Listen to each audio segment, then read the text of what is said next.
welcome to our show. My name is Kate. Hello, Mike Maletti.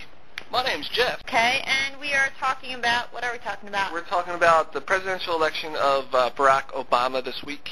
Okay. Barack Obama is our 44th president, the first black president here in the United States, and he also made, there's made a lot of headlines this week with him secretly, going pro-choice on us and stuff. But what do you think about all the fanfare that's going on about this president? How come we haven't seen it with George Bush when he was elected president, or... Well, we all know the answer to that, but... which is what? Well, George Bush was a big waste of 8 years. The disappointment, and the eggs were thrown at the limo on the first time he got elected. Really? Yeah. I didn't know that. Okay. I think it was the first, maybe second time he got it back into being president. I don't know. Okay, well, what's behind this whole fanfare with Barack Obama? I know we're all excited that he's, Bush is out of office. Kate, what's this big hype all about? Be real with us. The generations that have voted for Barack Obama have been the ones that have, we have to understand the whole thing from the racism era of the 60s. That's past. And all the people who were, there have been generations who have been born since that time, who've grown up in an era where we've had more equality, I guess. So you're talking about, you think it's about the color of his skin, that's this bringing this whole hula across America where he's our... Well, I guess so. It shouldn't be. I mean, ideally, it should be about, when a president's a president, it should be about your character, your issue, and so forth. But we know more about, I don't think we know enough about his character. That's, in my opinion, anyway. Yeah. What do you think, Jeff? I totally agree with Kate. It's about the color of the skin. Unfortunately, it shouldn't be like that about that. And Obama's actually trying to downplay that. But I think people are unintentionally giving him a hard way to go because they're excited. Yes, he's the first black man in president. Mm-hmm. Like, for instance, after his oath, right before the parade, the newscasters were interviewing people, and of course they were interviewing more blacks than whites, which I didn't agree with, but it's their day, supposedly. And one woman said, now my son knows he has an opportunity. It's like, well, why didn't he know that the day before? I mean, like Kate said, it's been how long? 40 years since we were free at last, Dr. Martin Luther King Jr., and it's been a work in progress since then. But they still had they've had the same opportunity. Nobody goes and tells them and says, you go to college, but you go out on the street corner, sell crack, and shoot people. Yeah, they have the same opportunity as we do. Yeah. Well, you know what I'm most excited about this election? I'm not trying to blame anything on the black race because there's a lot of hardworking African Americans here in America, just as many I think as white people, because there's a lot of people white who are lazy as well. But a lot of what we've heard in the past, the big excuse that we've always heard, like on TV shows and excuses why there's so much crime and problems in the black community, is that they've always claimed that it's their skin color that's holding them back from making something of themselves in America. I'm not saying this about every black person. It's them that's holding themselves back. It's an excuse to fall back on when things don't work out for them. Oh, it's the color of my skin. They turn the whole race card. Go ahead, Jeff.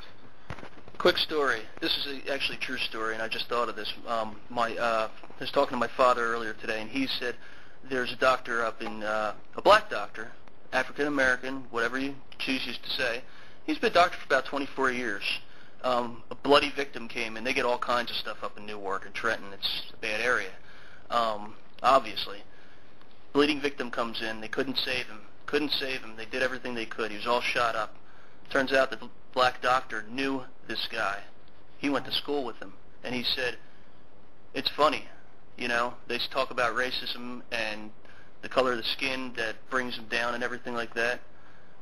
Well, I chose my path. I'm a successful doctor. It looks like he chose his path, too. Yeah. Well, you go gangbang, and that's what's going to happen. And it's not because you're black. It's because of what you've decided in life. So if having a black president is going to make you mentally change your outlook on life, well, think again.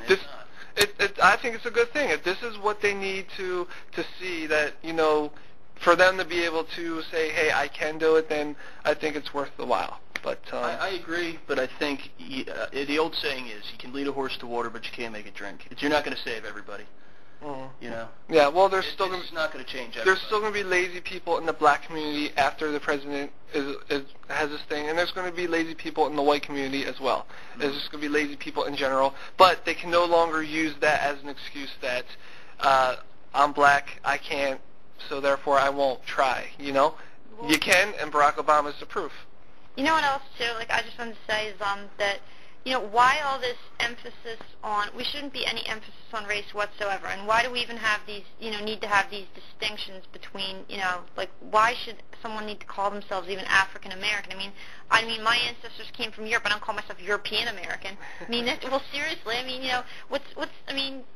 just that makes no sense to me. The only reason to distinguish anybody's skin color, hair features, or whatever is just to point one individual out from another, just to say, just to know who you're talking about. If you're talking about someone in general, like, okay, this is this person, this is their features, whatever. But other than that, why this distinction? Why would you call yourself African American? You're American.